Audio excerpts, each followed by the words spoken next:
안녕하세요. 네네. 예, 안녕하세요. 그러면, 저는 연수를 맡은 김여람이라고 하고요.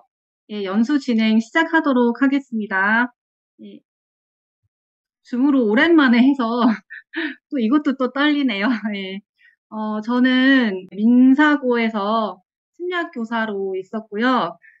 좀 다양한, 예, 심리학, 수업 맡았었고, 이제 나와서는 제가 이제 수업하기도 했고, 석사 때 전공이었던 행복에 대한 어떤 민사고 행복 수업이라는 책 집필하고, 그다음에 시마스와 연이 닿아서 이번에 두 번째 교과서 2022 개정 교육과정 인간과 심리 교과서 집필하게 되었습니다. 네. 2015년도 개정 교육과정에서는 그 교과서에서는 4단원 전체를 맡았었고요. 요번 교과서에서는 4단원에서 적응과 부적응, 행복, 그리고 2단원의 성격을 맡게 되었습니다. 제가 전공 분야라 그렇게 이제 맡게 되었고요. 오늘 할 내용은 오늘은 4단원의 포커스를 맞추고 수업 진행해 보도록 하겠습니다. 목차는 이렇고요. 1단원, 첫 번째로는 이제 4단원 3과 적응에 대해서 좀 개괄적으로 소개를 드리고, 두 번째로는 이제 뭐 적응과 부적응에 대한 설명, 어디서 교과서의 어느 부분이 좀 강조되어야 될 것 같다. 그래서 이런 부분이 어떻게 활동으로 연결된다. 뭐 이런 말씀 설명 드리려고 하고 있고요. 그다음에 마지막 두 번째 시간에는 행복에 대해서 온전히 다루어 보도록 하겠습니다. 예. 행복 두 번째 시간에는 이제 활동이 더 많이 들어가 있을 예정입니다. 저희 교과서가 활동을 좀 중점적으로 많이 신경을 쓰고 만들어져서 활동을 어떻게 하면은 활용할 수 있을지 수업 시간에 이런 걸 조금 더 와닿으실 수 있게끔 소개해드리는 시간이라고 보시면 될 것 같아요. 그래서 4단원 3과 적응에 대한 소개를 드리자면 이 그림 보셨죠? 이게 이제 고등학교 교양교과 교육과정에서 인간과 심리 교육과정 설계 기본 구도 이런 그래픽으로 이렇게 표현한 그림인데요. 삶과 적응은 대체로 이제 이 변화에 대한 적응과 행복, 어떤 살다 보면 어려움도 많이 맞닥뜨리게 되고 즐거운 날도 있지만 어려움도 맞닥뜨리게 되는 어떤 어려움들이 있고 이거에 대해서 어떤 부적응적인 어떤 삶으로 흘러가게 된다면 이게 어떤 정신 장애로 이어질 수도 있고 한데 그런 것은 무엇이며 또 여기에 어떻게 대처하는지 요런 한 부분이 있고요. 다른 한편으로는 이제 어떻게 하면 행복한 삶을 살지 뭐 이런 거를 다루고 있습니다. 그래서 여기서 뭐 자기 수용, 자기 효능감의 태도, 배려와 공동체 의식의 가치, 회복 탄력성의 태도 이렇게 나와 있는데 이제 가치와 태도 면에서는 이런 거를 좀 함양하고자 한다 이렇게 되어 있는데 네. 아마 이제 제가 설명드리면서 이것도 다 이해되실 것 같아요. 이것도 이제 교육 과정에서 갖고 온 문구인데요. 삶과 적응에서는 불확실성이 증대되고 급변하는 미래 사회에서 살아가게 될 학생들이 구체적으로는 스트레스와 정신건강 문제를 이해하고 효과적으로 대처하는 방안을 실습해 볼 수 있도록 하고 있다. 또 한 가지는 아까 말씀드렸듯이 행복의 기준을 정립하고 행복한 삶을 능동적으로 개척할 수 있도록 한다. 요게 이제 두 축으로 되어 있습니다. 상가 적응에서는. 그래서 이거를 2015년 개정 교육과정과 2022년 개정 교육과정을 좀 비교를 해보자면 성취 기준 비교인데요. 일단은 2015년도 개정 교육과정으로 수업을 하시면서 또 이제 넘어가셔야 되는 선생님분들도 계실 것 같고 그래요. 네. 보시면은 적응과 부적응에 대한 요소를 이해한다. 이런 거는 비슷합니다. 그리고 두 번째는 스트레스의 종류와 그에 대한 대처 방안을 이해한다. 이 부분도 이제 비슷하게 들어가 있고요. 세 번째로는 이제 행복한 삶의 특성을 이해한다. 이제 여기는 청소년기에 경험하는 이라는 청소년기에 좀 더 포커스가 맞춰져 있긴 하지만 이 행복에 대해서 이해한다는 측면도 2022년 개정 교육과정과 맥을 같이 하고 있습니다. 근데 2022년도에 빠지게 된 부분은 이 강점과 약점 부분이랑 그다음에 자아실현 부분이에요.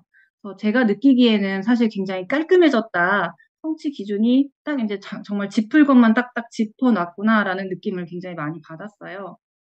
사실은 이제 강점과 약점을 파악하고 행복한 이게 뭐 어떤 삶에 어떤 영향을 미칠 수 있을지 뭐 이런 것들 보완할 수 있는 방법 혹은 또 자아 실현의 의미 를 이해하고 뭐 행복한 삶을 추구하는 태도를 갖는다. 이런 것들이 인제 사실 행복이라는 파트로 좀 그냥 편입이 될 수 있는 부분이어서 없어진 것 같은데 그럼에도 강점과 약점 부분은 많은 선생님들께서 좀 "아쉽다."라는 이게 되게 좋았는데 강점과 약점에 대한 부분이 좋았는데 없어지게 돼서 아쉽다라는 그런 피드백이 있어서 저희 교과서에서는 인제 행복 부분에서 인제 한 활동으로 강점과 약점을 다루고는 있습니다, 짧게. 예. 전반적인 단원 구성은 이렇게 됩니다. 첫 번째는 적응과 부적응. 적응과 부정에서는 그 두 개의 작은 그 내용이 있는데요. 적응과 부적응이 무엇인지 이게 단어 자체가 용어 자체가 좀 낯설 수 있는데요. 심리학에서는 굉장히 많이 사용하는 용어라서 이거에 대한 이해를 하고 그다음에 정신 장애를 주로 다루고 있는 부분입니다. 네. 두 번째 스트레스와 건강은 아마 지난 시간에 신영란 선생님과 함께 다루셨을 거라고 생각이 들고요. 예. 스트레스에 대해서 어떻게 이건 무엇이고 대처하는지. 네, 마지막으로 행복에 대한 정의와 행복에는 무엇이 필요한가. 그리고 마지막 행복을 증진할 수 있는 방안은 무엇인가까지를 다루고 있습니다. 네.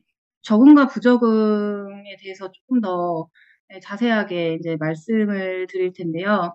이게 성취 기준을 보시면 이렇게 되어 있어요. 교과서에서는 딱 그 활동 부분 펼쳐 보시면 딱 이게 인제 성취 기준을 거의 저희 인제 학습 목표로 잡아 놓았는데요.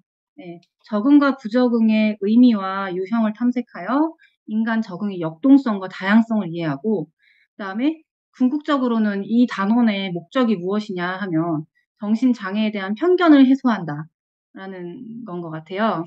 저는 처음에 이 성취 기준을 접했을 때 뭐 이렇게 '정신장애에 대한 편견을 해소한다.'라는 게 '왜 이렇게 좀 중요하게 다뤄져 있지?'라고 쪼끔 '그냥 그런가 보다.' 하고 했는데 이제 이거 여기에 대해서 다루면 다룰수록 이게 굉장히 중요한 부분이구나. 그래서 교양심리 고등학교에서 가르치는 교양심리에서는 이 정신장애 뭐 각각의 뭐 우울증이라든가 불안장애라든가 이런 정신장애에 대해서 배우는 것보다 더 중요한 거는 딱 이거구나. '정신장애에 대한 편견을 해소하는 거구나.'라는 거를 좀 저도 깨닫게 되었어요.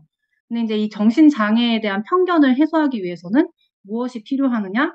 그게 바로 인제 이 하늘색으로 쓰인 부분 정신장애가 무기력한 삶을 뜻하지만은 않는다는 걸 이해하는 거. 그게 한 축인 것 같고요.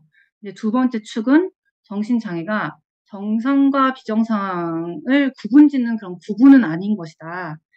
연속성상에 있다라고 괄호에 쳐져 있는데 이 두 가지 축을 이해하면 이 두 가지의 개념을 이해하면 자연스럽게 이렇게 정신장애에 대한 편견이 어느 정도는 해소가 되는 것 같더라고요. 이 성취 기준이 굉장히 '잘 짜여졌구나.' 이런 생각을 갈수록 좀 했습니다. 예. 그래서 이거를 쪼끔 더 설명을 드릴게요. 그래서 왜 이렇게 편견에 대해서 편견을 해소하는 걸 중요시 여기느냐 하면은 그거의 당위성부터 쪼끔 알게 되면 되게 좀 마음에 와 닿잖아요. 제가 지도서에 실은 내용인데 이 정상은 없다라는 로이 리처드 그링커라는 미국의 인류학자가 쓴 책이에요. 이 책의 서문에 보면은 이제 이 책은 인제 이 인류학자가 인제 정신장애가 어떻게 이렇게 비정상의 낙인을 갖게 되었는가 이런 거를 좀 파헤친 책입니다. 네. 정신장애 쪽에서는 굉장히 낙인 쪽에서 굉장히 중요한 저서로 인정을 받고 있는 책이고요. 근데 여기 서문에서 이렇게 이야기를 하더라고요. 그러니까 미국에서 정신병의 발병부터 첫 치료까지 걸리는 시간을 조사해 봤더니 평균 74주에 이른다는 연구가 있었대요. 그러면 4주가 한 달이니까 정말 뭐 1 년도 훌쩍 넘긴 시간 동안 정신질환은 그냥 방치가 된다는 거죠, 평균적으로. 예.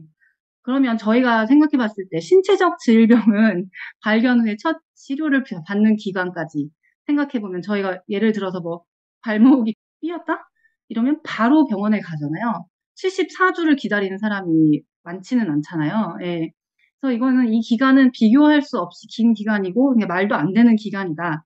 이런 이야기를 하면서 대부분 이 기간에 병이 너무너무 걷잡을 수 없이 커져서 예. 완화될 수 있는 기회를 다 놓치게 된다는 이야기를 하고 있습니다. 근데 이제 신체적 질병도 그래요. 암도 예를 들면 1기 때 훨씬 예후가 4기 때보다는 좋잖아요. 예를 들면 모든 질환이 그런데 정신질환도 마찬가지라는 거죠. 조현병도 조기 개입이 굉장히 중요하고 뭐 예를 들면 뭐 자폐 이런 것도 조기 개입이 굉장히 중요합니다. 근데 이거를 다 낙인이라는 것 때문에 이게 이제 이걸 인정하고 정신질환이 있음을 인정하고 치료실로 가는 것까지를 너무너무 이런 사회적 편견과 낙인이 어렵게 만든다는 거죠. 그래서 예를 들면 이런 말도 나오더라고요. 미국 보건복지부에 따르면 낙인은 정신질환 및 보건 분야의 진보의 가장 무서운 장벽이다. 이렇게 표현을 해놨습니다. 또 국립정신건강연구소의 소장을 맡은 이 스티븐 하이먼이라는 사람은 이 낙인이라는 게 국제적인 공중보건 위기다. 이렇게 이야기한 바 있다라고 설명을 하고 있어요. 그러니까 이게 굉장히 사실은 큰 문제라는 거죠. 그냥 이 사람들의 인권 안 좋게 보면 안 돼요. 이게 아니라 병을 너무 걷잡을 수 없이 크게 만든다. 네. 그랬을 때에 예를 들어서 그 좋아질 수 있었던 사람의 삶 이걸 생각해 보면 너무 안타까운 일이 되는 거죠. 그 사람의 삶 혹은 가족의 삶 이게 굉장히 가족 전체를 파괴할 수도 있는 것인데 그냥 좀 정신질환도 막 커지면 예. 그래서 예, 이게 굉장히 중요하구나.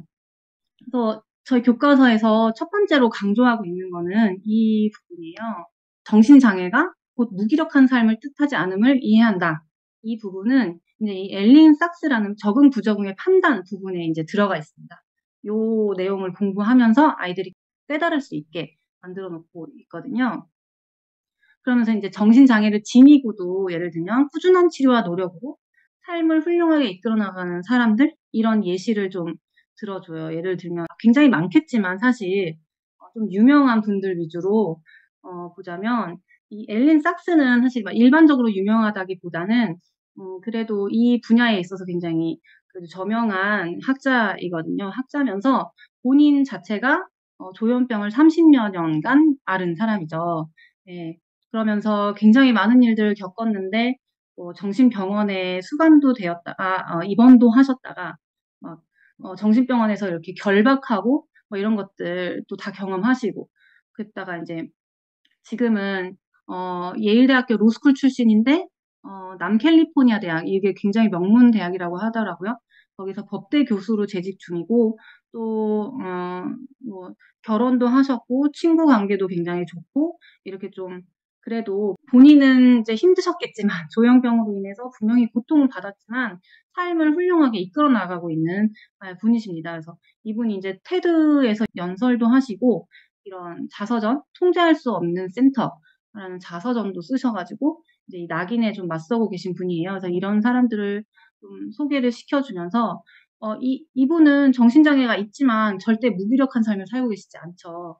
예. 반면에 이제 저희 주변에 막 그냥 흔히 볼 수 있는 뭐 이런 사람들도 있을 수 있잖아요. 이제 정신장애는 전혀 없지만 그냥 뭐 무기력한 그냥 이렇게 좀 생기 있는 삶을 산다기보다는 또 어떤 사람들은 어떤 시기에 그렇게 좀 무기력한 삶을 살 수도 있고 항상 그런 삶을 산다는 게 아니라 예, 아무튼 정신질환은 없지만 어, 결코 이렇게 적응적인 삶이라고 부를 수 없는 삶을 살고 있는 경우도 굉장히 많다. 이런 이야기를 해주는 거예요. 그래서 정신장애 자체가 곧 무기력한 삶을 뜻하지는 않는 거다. 이런 이야기를 하고 있습니다. 그래서 여기 밑에 보시면 자폐 스펙트럼 템플 그레딘이라는 유명한 미국의 동물학자 이분이 이제 획기적으로 이제 가축 시설 시스템 같은 거를 좀 개선을 해주셨대요. 그래서 네, 이런 사례 혹은 일론 머스크나 앤서니 홉킨스도 자폐 스펙트럼이 있는 것으로 좀 알려져 있고요. 네.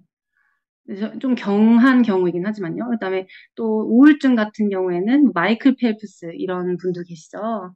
예, 이분은 이제 그 박태환처럼 이제 미국의 이제 수영 선수 굉장히 금메달 셀 수 없이 딴 굉장히 유명한 수영 선수인데 이 사람이 이제 그 강렬한 그런 금메달의 기쁨들, 올림픽에서 막 금메달을 따고 이런 거 이후에 오는 그 시기에 이렇게 허무함? 뭔가 이렇게 좀 너무 강렬한 기쁨을 맛본 이후에 이제 오는 어떤 우울감에 이제 빠져들어갖고 좀 심각한 우울 장애를 겪었더라고요. 좀 자기 자살 생각도 좀 있을 정도로 좀 심각한 축에 속했는데 이분은 어떻게 했냐면 이제 자기가 되게 유명한 사람이고 누가 봐도 모자랄 것이 없는 사람인데 우울증을 앓고 있으니까 좀 말을 못 하다가 그냥 그걸 오픈을 했다고 하더라고요.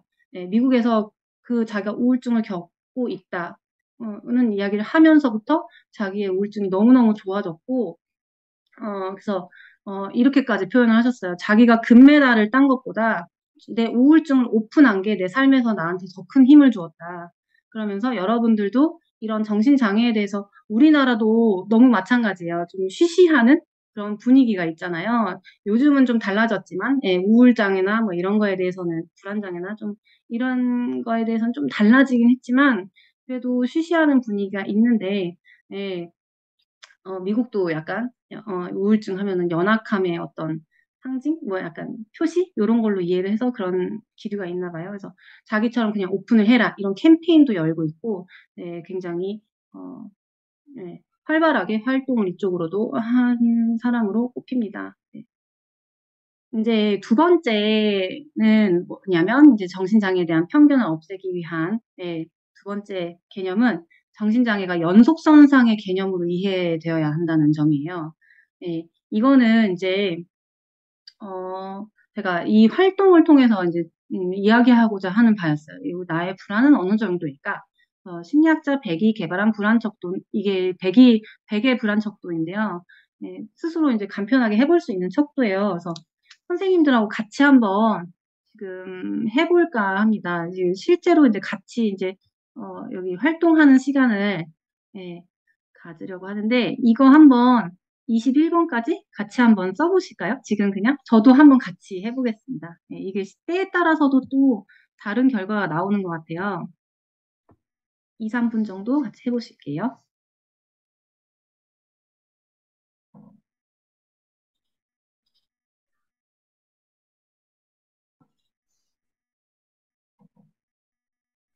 다, 하셨다면 그냥 더 하시면 돼요. 점수를 다 더하시면 됩니다.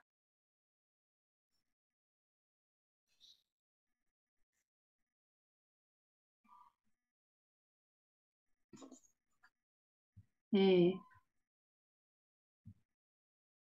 어떠세요? 해보셨나요? 네. 저도 같이 했는데요. 네. 나의 불안 점수는 하면서 여기다 이제 점수를 쓰신대요. 저는 지난번에도 16점이 나오더니 딱 16점이 나오고 있는데, 네. 보시면 이제 자기의 이제 불안이 어느 정도인지 딱 아실 수가 있는 거예요. 0에서 7점은 정상, 8에서 15점은 가벼운 불안, 16부터는 중증도 불안이고, 26부터는 심한 불안이라서 16점부터는 아마 전문가의 도움을 받는 게 좋겠다. 이런 이야기를 하고 있죠. 그래서 학생들도 이제 본인은 어떤지 좀 한번 체크해보는 시간을 경험해보면 좋을 것 같고. 여기 2번까지 한번 쭉 같이 한번 해보실까요? 네. 1, 2분만 더. 2번하고 3번까지.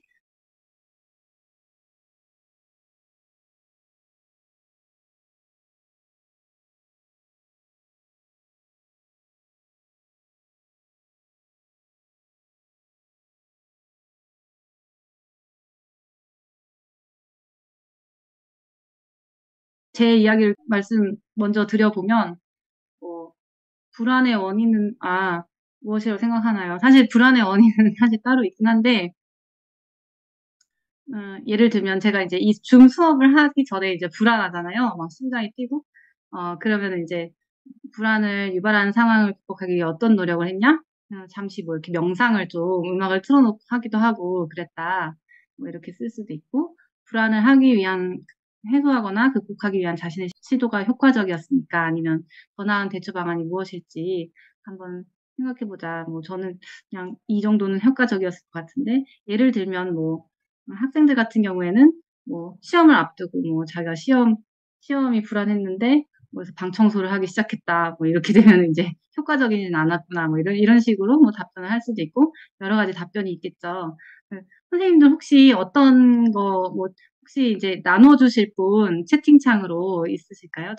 제가 깜빡하고 말씀 안 드린 게 있는데, 그 시너스 출판사에서 기프티콘을 3장 나눠드린다고 하셨어요. 그래서 같이 이제 좀 되게 좋은 답변 주신 분 채팅창에 이제 제가 가끔 가다가 나눠주실 분 계신지 여쭤볼 텐데, 3분 이제 채택되시면 제가 기프티콘 3개 나눠드리도록 하겠습니다. 그래서 혹시, 예. 예. 제 맨 처음으로 올려주신, 홍수정 선생님? 네, 감사합니다. 예. 그 기프티콘 한 장, 예, 나눠주시면 좋을 것 같고요. 홍수정 선생님이요. 예. 한번 같이 제가 읽어봐 드려도 될까요? 예. 채팅창에 같이 보시면 될 것 같아요. 맡은 업무랑 상관이 높은 것 같습니다. 예, 어떤 해는 불안이 높은데, 저는 친한 상담교사 선생님과 티타임을 가진 경우 많은 도움이 되었습니다. 네. 아, 혹시 어떤 업무가 좀 힘드셨을지 그런 것도 좀 여쭤봐도 될까요? 특히 힘드셨던 업무 이런 거는 어떤 어떤 거였을지? 예. 네네네. 이제 학교 행사나 이런 거 맡으셨을 때. 맞아요. 예. 사실은 수업보다는 예, 이런 행사 준비나 이런 것들이 더 힘들 수 있죠. 예. 저는 제가 이제 심리학 교사하면서도 다른 분들과 연관이 네, 맞습니다. 네. 다른 분들과 연관이 많은 경우에 또 조율하기도 힘들고, 또, 예, 어떤 분과 같이 일하느냐에 따라서, 예, 맞아요. 저는 이제 상담교사였는데, 심리학 교사면서, 사실 겸직하면 안 되는데, 그때는 그냥 그렇게 했었어요. 지금은 아닌 걸로 알고 있는데, 어, 근데 이제 상담하면서 좀 힘든 사례들 있잖아요. 혹은 학생부에 자꾸 가야 되는 학생부 사건에 연루되어 있는 아이들과 자꾸 상담을 하게 되면 그게 그렇게 가장 힘들더라고요. 그러니까, 네. 예. 최윤희 선생님도 이제 좋은 답변 주셨는데, 저는 불안한 때가 제 계획 세운 것이 틀어져 버릴 때가 힘듭니다. 네, 네. 맞아요. 조금, 음, 어, 약간은 제이 성향이 있으신가 싶은데, 저도 약간, 뭐랄까, 굉장히, 갑자기 따르게 하라 그러면 굉장히 그게 힘들더라고요. 좀 공감이 가는 부분이 되고요. 예. 아무튼 이런 식으로 그냥, 예, 새로운 일 접할 때 불안감 높다는 선생님도 계셨어요. 예. 맞아요. 근데 이런 식으로 이제 학생들이랑 이야기해보면서 그러면 대처는 어떻게 했는지 이럴 때 혹시 같이 또 나눠주시면 그럼 계획 틀어졌을 때는 대처 혹시 어떻게 하셨었나요? 네. 최윤희 선생님 한 번 더 답변 주시면 혹은 새로운 일을 접할 때 어떤 식으로 하셨는지. 네. 네네. 조율해 본다고. 네네. 최선을 다해서 이제 해야겠죠. 예. 맞아요. 또 최선을 다해서 좀 아마 새로운 일은 준비를 하는 게 가장 좋을 것 같다고 생각이 들고요. 네. 그래서 이런 식으로 그냥 이 활동은 왜 이렇게 만들었냐면 그냥 불안이라는 게 우리 모두가 경험하는 거고 너무나도 자연스러운 일이다. 이 이야기를 하려고 이 활동을 준비를 했습니다. 그래서 이제 불안이라는 증상은 사실 전혀 이상한 게 아니죠. 근데 불안이 어떤 경우에 정신 장애가 되느냐 이럴 때는 불안이 너무 심해서 여기서 보시면 이제 여기에 이제 문항들을 보시면 어떨 때 불안이 너무 심한 건지도 좀 감이 잡히시죠. 불안이 너무 심해서 일상생활에 문제가 되고 너무 고통스럽기도 하고 그럴 때, 그러니까 이런 불편함을 해소해 주기 위해서 네, 이거를 불안 장애라고 명명을 하고 또 전문가에게 도움을 받기 위해 조치를 취하는 거다, 병원에 가는 거다, 이런 되게 자연스러운 일이다. 그리고 또 일반적인 사람들과 불안 장애 가진 사람은 같은 연장선상에 있는 것이다. 이런 점을 좀 강조하려고 이 활동을 만들었다고 보시면 됩니다. 그래서 여기서는 불안을 했지만 예를 들면 MBTI의 P성향 아까 이제 계획된 것이 틀어졌을 때 말씀해 주셨는데 예를 들면 이제 MBTI의 J 성향은 뭐 예를 들면 계획이 틀어졌을 때 불안한 게 불편하다면 P 성향은 또 그게 너무 높았을 때 이게 너무 그러니까 MBTI는 다 아실 거라고 생각하고 제가 아이들도 다 이해를 하고요. P 좀 자유분방한 P 성향 네, 이런 사람들이 이 경향이 너무 높아지면 이건 또 어떻게 보면 ADHD라고도 볼 수도 있는 것이죠. 예, 이거는 이제 학술적인 이야기는 아니고 그냥 이렇게 가볍게 예를 들어서 설명한다면 그럴 수 있다라는 거죠. 그래서 아무튼 간에 이게 그러니까 정신장애가 있는 사람은 정신장애인이면서 되게 특별하고 이상한 사람, 그리고 정신장애 없는 사람은 정상적인 사람, 이게 아니라는 것을 강조해 주시면 좋을 것 같습니다. 네. 이거는 이제 아까는 도입 활동이었는데 마무리 짓는 활동으로는 교실에서 조금 더 흔하게 겪을 수 있는 상황으로 좀 준비를 해 봤어요. 그래서 ADHD와 관련된 건 ADHD가 유병률이 상당히 좀 높은 편입니다. 흔하게 저희가 볼 수가 있죠. 선생님들도 아마 경험을 해 보셨을 거라고 생각을 해요. 예. 그래서 이 활동은 근데 중요한 게 뭐냐면 제가 한 가지 좀 말씀을 먼저 드리자면 철수 이야기 그러니까 철수 이야기를 먼저 보시고 그다음에 1번 문제 답한 뒤에 이게 뒤에 보시면 이제 1, 2, 3, 4번까지의 문제가 있는데 이제 그 답변하는 그 문항들이 있는데 철수 이야기를 보시고 1번 그 ADHD에 대한 거 설명을 보기 전에 1번 문제를 답하고 그다음에 ADHD에 대한 그 설명을 읽으시고 2, 3, 4번을 답해 보시면 예, 그 순서가 맞을 것 같습니다. 예.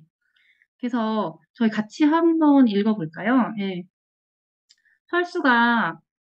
철수라는 아이가 있고 이 아이가 이제 ADHD를 앓고 있는 아이예요. 굉장히 그냥 ADHD도 다양한 게 있겠지만 아주 평이하게 대표적인 증상들을 그냥 꼽아봤어요. 그래서 학교에서 넋 놓고 있는 시간이 대부분이고 기본적인 숙제나 준비물 등은 잊어버리기가 일수이고 수업 시간에 집중하는 일도 드물다. 부산스러운 탓에 옆에 친구마저 수업에 집중하는 것을 어렵게 한다. 친구들과의 관계도 좋지 않다. 이 ADHD가 있는 친구들은 왜 관계가 좋지 않느냐. 이게 그 친구들의 인격이 아니라 그 남의 말을 귀 기울여 듣고 이게 이제 좀 표정을 살피고 이 주의 집중력이 약하기 때문에 공감이 좀 어렵다는 이야기가 있어요. 그리고 또 한 가지는 사소한 일에도 버럭 화를 내는 일이 잦다고 하는데 이게 뭐냐면 그러니까 ADHD가 인간을 가장 인간답게 그러니까 만든다고 해야 되나? 그러니까 그 전두엽 부분을 이 발달이 느린 게 ADHD거든요. 전두엽은 뭘 맡고 있냐? 계획하고 조율하고 그러니까 자기 감정을 이렇게 통제하고 이런 어떤 상위 기능들을 맡고 있습니다. 인간의 어떤 예. 근데 인제 이게 어렵다 보니까 예, 화도 막 버럭 내게 되고 모든 활동할 때는 자기 역할을 좀처럼 해내는 일이 없어서 다 피한다 이렇게 되어 있어요. 그리고 인제 1번을 한번 예, 답변을 해 보시는 거죠. 그러면 1번 철수 이야기를 듣고 자신이 철수와 같은 반 학생이라면 철수를 어떻게 대할지 생각해 보자. 한번 여기 뭐 답이 좀 나와 있긴 하지만 그냥 학생이라고 생각하시고 한번 간단히 답해 보실까요? 네. 사실 이거는 이제 가장 간단하죠. 이제 조금 뻔하기도 하고, 예, 저도 그럴 것 같고, 그냥 피하고 싶을 것 같다. 그냥 마냥 좀 피할 것 같다. 이렇게 저는 답변을 할 것 같아요. 대부분 그렇게 답변을 할 것 같고, 그 다음에 이제 ADHD에 대한 설명을 좀 자세히 아이들과 같이 읽어보시면 됩니다. 저희도 한번 읽어보자면, 예, 전 세계적으로 유병률이 5에서 8%. 그러면은, 굉장히 좀 높은 거죠.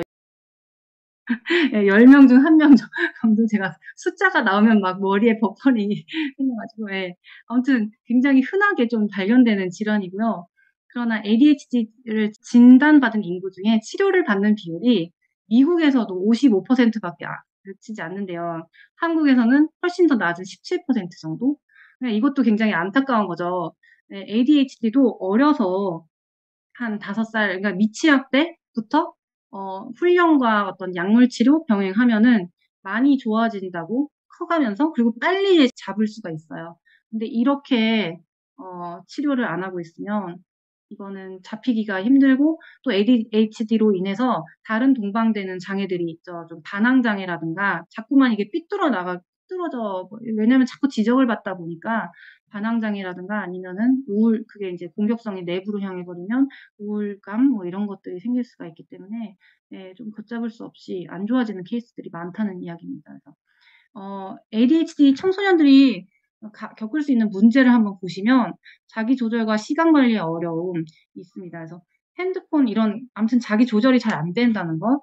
그다음에 그래서 학년이 갈수록 성적도 조금씩 떨어지고 부모 선생님과의 관계도 악화되고 그다음에 친구 관계사의 어려움. 이게 두 가지가 이제 부축을 이루는데, 아까 말씀드렸듯이 타인의 기분이나 이런 걸 살피지를 못해서 공감 능력도 떨어지고 협동력도 저하되고, 그리고 분노 조절에 어려움이 있고, 그러다 보니까 부적절하거나 폭력적으로 행동하게 되고, 또 이렇게 좀 왜곡된 어떤, 여기 보면은 안 좋은 또래 집단과 어울리게 되고, 이러다 보면 예, 반항 장애로도 가고 이렇게 되는 겁니다. 그래서 근데 이제 저희가 갖고 있는 편견과 오해는 무엇이냐, 흔한 실제로 질환이 아니다, 이거는 의지력으로 좀 극복을 해야 된다, 이런 게 이제 좀 큰 편견이고요. 예, 정신력으로 극복해야지.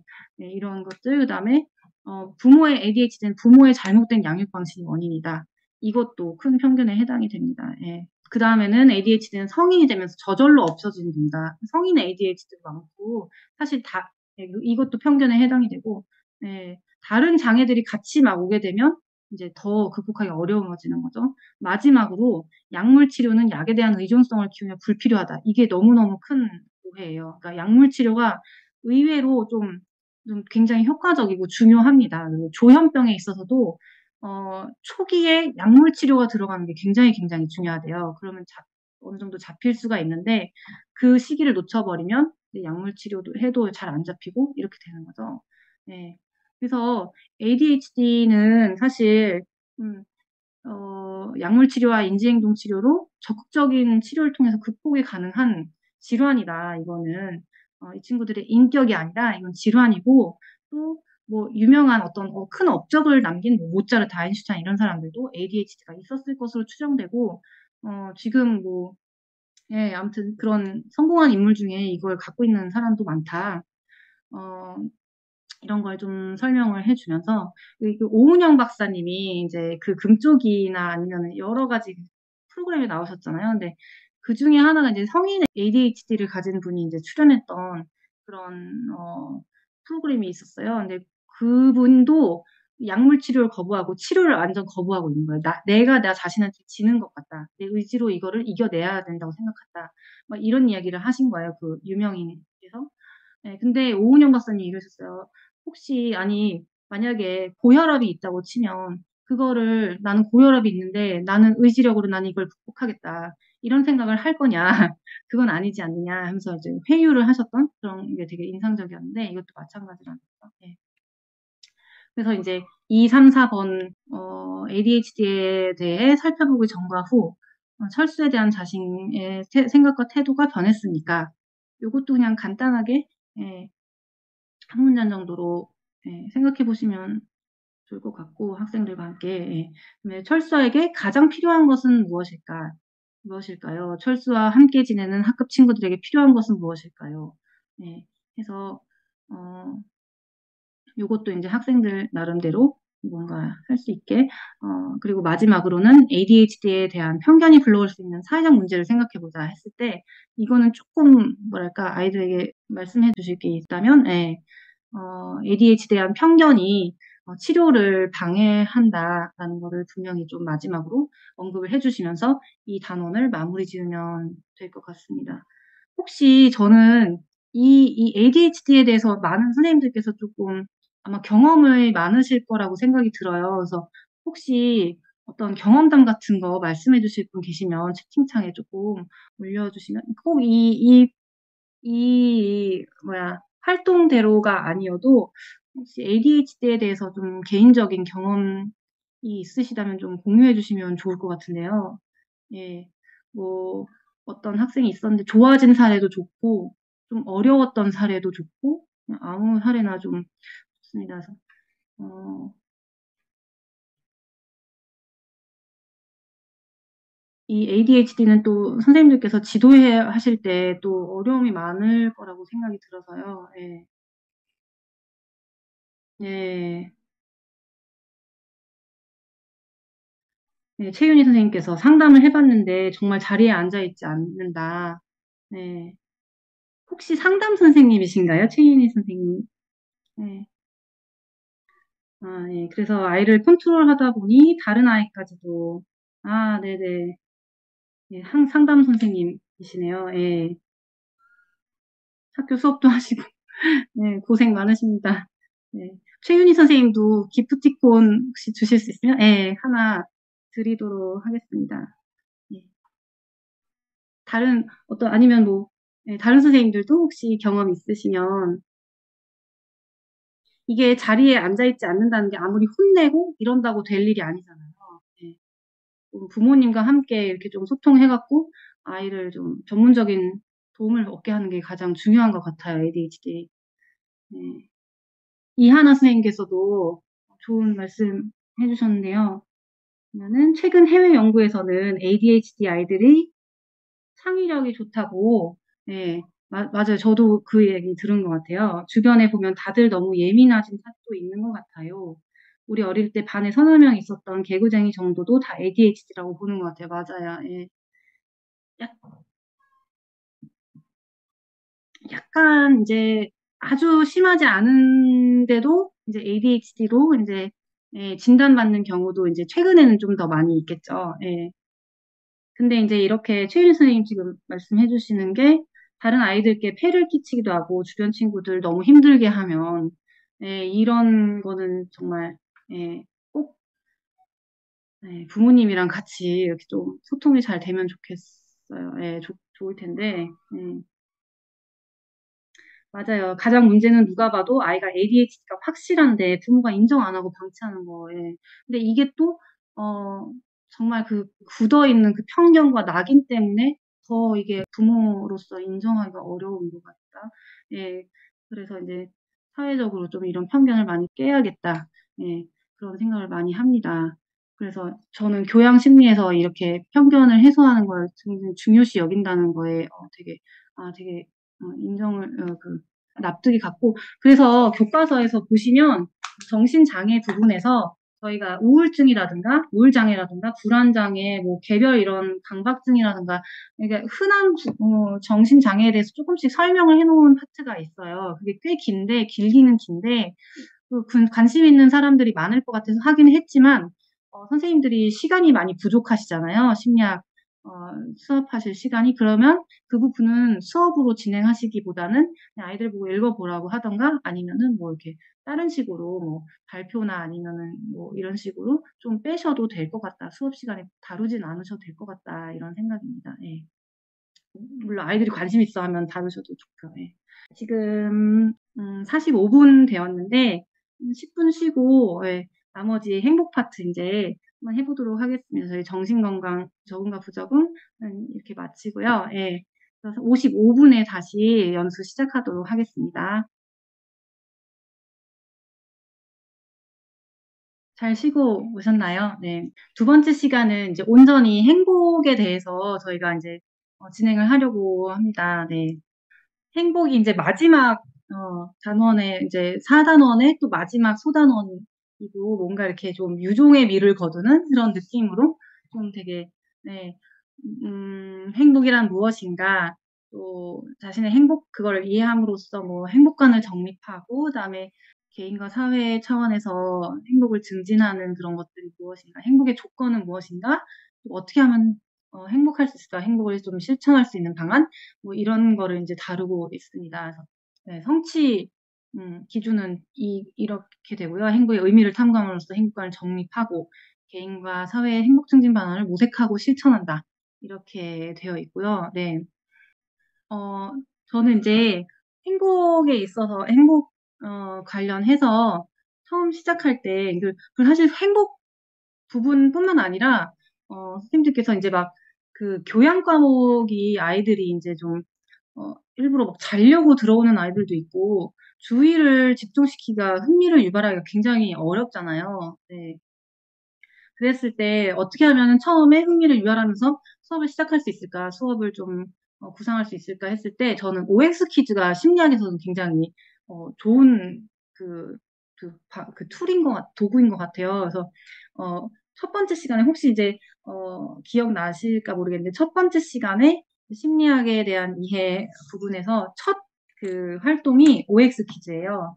네, 그래서 심리학에 대한 오해라는 OX 퀴즈인데 심리학에 대해서 내가 뭘 알고 있는지 혹은 오해하고 있는지 OX 퀴즈로 한번 살펴보는 게 이제 저희 책의 교과서의 첫 활동입니다. 근데 이 OX 퀴즈로 사실 저희가 수록한 활동도 좋지만 이 OX 퀴즈를 매 수업마다 만들어서 그 수업의 내용과 직결되게 이렇게 만드는 거죠. 그래서 그냥 OX 퀴즈만 풀고 여기에 대해서 조금만 설명해 주시더라도 그 수업 내용이 이제 다 이게 채워질 수 있도록 그렇게 OX 퀴즈를 한 5문항에서 한 10문항 정도로 만들어서 시작을 하면은 아이들이 특히 이제 행복 같은 경우에는 내가 다 알고 있다. 이거 행복을 왜 공부해야 되지? 약간 이러한 인식이 또 많이 있을 수도 있기 때문에 굉장히 흥미로워했었어요. 좀 약간 헷갈리게 일부러 좀 만들어 갖고.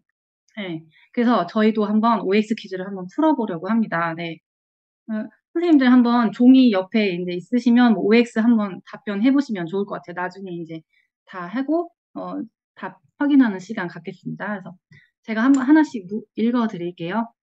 첫 번째, 타인에게 상해를 입히거나 물건을 훔치는 등 타인의 권리를 침해하는 행위를 하며 행복해하는 사람이 있다. 이 사람이 느끼는 감정 또한 우리는 행복이라 할 수 있다. OX 그냥 직관적으로 그냥 딱 해주시면 됩니다. 네. 2번 평균적으로 남자들에 비해 여자들이 더 행복하다. 네. 3번 지능이 높은 사람이 그렇지 않은 사람보다 더 행복하다. 네. 4번 예쁘고 잘생긴 사람이 그렇지 않은 사람들에 비해서 조금 더 행복하다.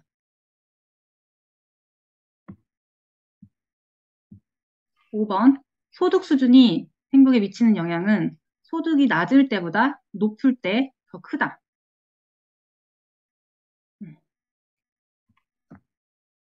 6번 유전적으로 타고나는 성향은 행복을 결정짓는 가장 주요한 요인이다. 요소이다. 네, 이걸 가려줘요. 7번 행복한 성격은 정해져 있다.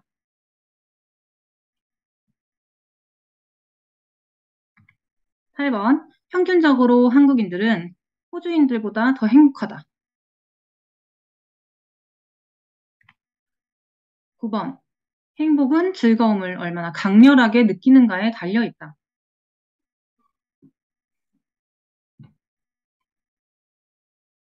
마지막으로 매우 행복한 사람들은 예외 없이 인간관계가 좋았다. 저희 답 한번 확인해 볼까요? 네. 1번입니다. 1번은 타인에게 상해를 입히거나 물건을 훔치는 등 타인의 권리를 침해하는 행위를 하면 행복한 사람이 있다. 이거는 이제 교과서 보신 분들은 아시겠지만, 예, 이게 약간 반반이신 것 같더라고요. 지금 수업하고 계신 분들 한 3, 40% 계시고, 안 하고 계신 분들, 그래서 아마 교과서 못 보셨을 분들도 많이 계신 것 같은데, 교과서에 이 A라는 사람이라고 해갖고, 이런, 그냥 타인에게 이렇게 해를 입히면서 행복해하는 사람의 예시가 나옵니다. 그러면 이 사람이 행복해하는 게 이게 행복이라고 할 수 있나? 네. 아, 제가 지금 이게 줌 강의인 게 너무너무 아쉬워요. 이게 딱 손들어 가면서 이제 딱 봐야 하는데, 네. 이거는 답이 없습니다. 네, 답이 없고요. O도 맞고 X도 맞아요. 혹시 O라고 해주신, 사실 O라고 해주신 분이 잘은 없거든요. 이 선생님 이 그룹에서는. 혹시 O라고 답변하신 분 혹시 이렇게, 예, 여기 한번 채팅창에다 O 이렇게 한번, 예, 다들 한번 이렇게 그냥 간단하게 좀 쳐봐 주실 수 있으세요? 예. 대체적으로 선생님 분들은 굉장히 이렇게 바르신 분들이 많기 때문에 이런 강의에서 하면은 거의 다 X. O가 약간 없으시거나 쭈뼛쭈뼛 약간 이러시거나 그냥 이렇게 많이 되더라고요. 예, 많이 X도 많이 올라오고 있네요. 네네. 네, 다들 그냥 뭐, 예, 도덕이나 법적으로는 문제 있지만 그 감정 자체는 O일 것 같아요. 네, 네. 예, O, X, X도 그냥 다 한 번씩 그냥 대체로 그냥 어떤가 한번 쳐주시면 좋을 것 같아요. 예. 근데 제가 수업할 때 이거를 물어보잖아요. 저희 이제 지도 교수님이 이제 저희 수업 때 하셨던 그 예시예요. 근데 너무 제가 인상 깊어갖고 항상 제가 이걸 하는데 제가 수업 때 옛날에 이 질문을 하면 거의 다 O의 손을 들었어요, 아이들이. 그래서 저는 굉장히 궁금해요. 지금도 이게 세대 차인가? 이게 아니면 왜냐면 저도 오후에 선뜻 손을 못 들었었거든요. 세대 차이인가? 아 요즘 MZ 세대들의 그런 건가? 약간 아니면 뭐 '걔네들이 좀 특이했나?' 약간 이런 게 좀 궁금한데 선생님들 한번 아이들 한번 손들기 한번 해 보시고 예 X가 계속 올라오고 있으시네요. 예. 예. 그래서 이거는 왜 이야기를 하느냐. 이거에 따라서 오라고 한 사람들의 행복관은 이제 쾌락주의적인 행복이라고 할 수가 있는 거죠. 예, 불리우고 X 이거는 인정할 수 없다라고 하는 사람들의 행복관은 자기 실현적 행복관이라고 할 수가 있습니다. 그래서 아까 전에 이한원 선생님께서 도덕적으로나 법적으로는 문제 있지만 그 감정 자체는 오일 것 같아요. 예, 이게 이제 딱 쾌락주의적 행복관에서 보는 입장인 거죠. 예. 그래서 요 이야기를 인제 바로 인제 뭐 수업하시려면 해도 될 것 같아요. 예를 들어서 나머지는 인제 다른 내용이니까 나중에 수업 확인해 보고요. 예 저도 인제 행복의 정의 부분과 딱 직결되어 있는 그 질문이에요. 그래서 아까 전에 A씨는 다른 사람의 물건을 빼앗고 이게 인제 교과서에 나오는 내용인데 예 yes라고 하면 쾌락주의적 행복관, no라고 하면 자기 실현적 행복관 이렇게 나와 있죠. 그래서 인제 쾌락주의적 행복관은 딱 이거예요. 아까 전에 말씀하신 것처럼 가치 판단을 배제하고 본인이 그냥 '행복하다.'라고 말하면 '행복인 것이다.'라고 보는 입장이고요. 자기 실현적 행복관은 '아니다. 그래도 사회적으로 바람직한 선에서 이게 행복을 느끼는 거다.'라고 보는 게 자기 실현적 행복관입니다. 네. 그랬을 때 인제 교과서에서 쭉 설명이 나오죠. 제가 뭐 구성 요소 쾌락주의적 행복관은 행복을 주관적 안정감이라고 부르고 구성 요소는 인지적인 만족 그다음에 정서적인 부분, 인지적인 부분, 정서적인 부분으로 이루어져 있다. 자기 실현적 행복관은 행복을 심리적 안정감이라고 부르고 구성 요소로는 뭐 자율성이라든가 뭐 타인과의 원만한 관계라든가 다양한 어떤 바람직한 것들이 들어가 있다. 이런 내용들이 쭉 나옵니다, 교과서에서는. 근데 이제 많이들 이렇게 좀 쾌락주의적 행복관에 대한 오해가 있는 것 같아요. 아니면 좀 헷갈려 하시거나 뭐 그런 부분들이 인제 제가 이제 이런 줌 강의 말고 이렇게 실제로 인제 강의실에서 뵙는 강의를 해 보면 막 약간 쾌락주의적 행복관에 대해서 좀 이렇게 되게 이렇게 의아해하시고 끝까지 인제 납득 못 하시는 분들도 계셨어요. 근데 인제 첫 번째 오해는 이것입니다. 인제 쾌락주의적 행복관에서는 A씨의 행복을 바람직하다고 본다. 이거는 오해, X라는 거죠. 예. 쾌락주의적 행복 그거는 근데 또 한 가지는 뭐냐면 A씨의 행복을 바람직하지 않다고 보지도 않는 거죠. 그러니까 한마디로 뭐냐 쾌락주의적 행복은 가치 판단, 뭐가 옳고 그른지 뭐가 좋고 나쁜지를 아예 배제를 하고 그냥 행복은 본인이 장기적인 관점에서 행복하다고 하면 행복한 것이다라고 인정한다는 거죠. 근데 이게 쾌락주의적 행복관이 사실 행복의 주류 연구관이 된 게 뭐냐면 심리학이라는 게 인간의 마음과 행동에 대해서 최대한 과학적으로 들여다보려는 그 학문이잖아요. 그랬을 때 그러니까 과학은 가치 판단을 하지 않잖아요. 그래서 사실 대부분의 인제 심리학자들은 쾌락주의적 행복관을 따르고 있긴 합니다. 네. 두 번째 오해는 쾌락주의적 행복관에서 행복이 가장 중요하다고 보는 것은 즐거움, 즉 쾌락이다라는 거죠. 요거는 인제 그러니까 그 순간의 쾌락? 뭔가 이거를 쾌락주의적 행복관에서는 행복이라고 하나?라고 많이 생각하실 수도 있는데 그렇다기보다는 인제 교과서에 인제 여기 몇 페이지 186쪽에 보면 이 날개단의 에드 디너라는 학자분이 들어가 있어요. 이분이 이제 쾌락주의적 행복의 창시자, 행복 연구의 아버지라고 인제 약간 불리는 분인데 이분이 이렇게 말씀을 합니다. 우리는 그러니까 지속적인 행복, 그러니까 장기적인 어떤 행복에 대해서 말하는 것이고 순간의 쾌락이 아니라 이는 그저 순간을 즐기는 것보다 훨씬 많은 것을 뜻한다. 그래서 결국에 보면 행복은 가족, 일, 의미, 목적, 목표와 가치를 가짐으로써 얻는 것이다라고 이 에드 디너 교수님께서 인제 말씀하셨었거든요. 예. 그런 것처럼 쾌락을 행복이라고 보지는 않습니다. 마지막 오해는 뭐냐 쾌락주의적 행복과 자기 실현적 행복과는 전혀 다른 행복이다. 예 이거는 또 약간 의외죠. 사실 개념적으로 봤을 때는 전혀 다른 것인 것 같긴 한데 결과적으로 현상학적으로 봤을 때 그러니까 쾌락주의적 행복의 관을 가지고 막 연구를 했어요. 자기가 뭘 하든 뭐 그 사람이 어떤 삶을 살았든 다 행복하면 행복한 거다라고 연구를 해보고 인정하고 연구를 했을 때 결론이 무엇이냐? 뭐 행복의 가장 중요한 것은 여기 이제 네모 칸에 들어가 있는 이게 이제 지금 교과서에서 따온 내용이거든요. 사회적 연대와 나눔이고 성숙하고 긍정적인 마음이다. 결국에는 쾌락주의적인 행복관에서 봤을 때에도 그렇다라고 하면서 주관적 안정감과 심리적 안정감은 결국에는 많은 연구를 해보니까 그냥 1에 가까운 상관관계를 보이더라. 거의 비슷한 거다. 그냥 이렇게 이야기가 됩니다. 그러니까 무엇이냐. 우리가 즐겁다고 느끼는 거, 그게 결국에는, 올바른 것과 관련이 많이 있다는 거죠. 예, 사회적으로. 예. 아무튼, 그렇게 이제 오해와 진실, 요게 이제 세 가지를 이제 좀 풀어서 설명드리면, 예, 이게 좀 이해하는 게 중요한 것 같습니다. 예. 그 다음으로는 이제 행복의 조건에 대해서 제가 이야기를 이제 쭉 이제 이야기가 나와요. 그랬을 때 지금까지 한 행복 연구가 한 40년, 뭐 한 50년 가까이 많이 활발하게 이루어졌는데 그러면 그 연구를 다 봤을 때 행복의 중요한 게 무엇이냐? 다섯 가지로 이제 요약을 해보면 이게 된다. 이렇게 다섯 가지가 나온다는 거죠. 첫 번째는 객관적 삶의 조건이 얼마나 중요한가를 봅니다. 그랬을 때, 객관적 삶의 조건은 사실 저희가 살아가면서 굉장히 신경을 많이 쓰잖아요.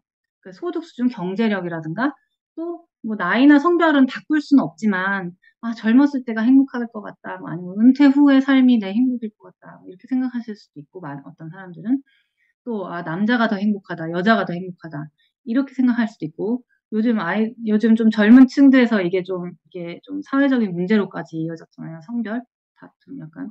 예, 그리고 지능이 높을수록 행복한가. 저희가 또 공부를 굉장히 열심히 하잖아요. 그러면 학력이 교육 수준이 행복에 연관이 있나? 사실 교육 수준 행복에 연관이 이제 거의 없습니다. 예, 예. 있다면 소득의 차이를 통해서 있다고 알려져 있고요. 외모도 굉장히 외모를 가꾸려고 우리가 많이들 노력을 하잖아요. 사회적으로. 그랬을 때 이제 저희가 예, 이 OX 퀴즈를 하면서 보시면 될 것 같아요. 평균적으로 남자들에 비해 여자들이 더 행복하다. 이거는 예, X였습니다. 네, 답이. 이건 뭐냐? 그럼 남자들이 더 행복할까요? 네, 어떻게? 참 이게 주미라 아쉽네요. 아무튼 이게 답은 둘 다 똑같다. 별 차이가 없다가 답이고요. 네, 3번은 지능이 높은 사람이 그렇지 않은 사람보다 행복하다. 이것도 지능 별로 중요하지 않습니다. 예. X가 답이 되겠죠? 4번 예쁘고 잘생긴 사람들이 그렇지 않은 사람들에 비해 조금 더 행복하다. 외모 중요한가? 네, 중요하지 않습니다. 네. 다행히 진짜 이게 만약에 중요하다고 나오면 좀 너무 그렇겠죠. 네. 또 청소년기 때 되게 외모에 민감하니까요. 네. 5번 소득 수준이 행복에 미친 영향은 소득이 낮을 때보다 높을 때 더 크다. 그러니까 이게 뭐냐면 내가 많이 막 경제력이 막 좋을 때 비교를 통해서 더 이게 중요할 것 같다. 혹은 경제력이 없을 때 이게 이제 더 중요할 것 같다. 혹시 이거는 어떻게 생각하시나요? 네.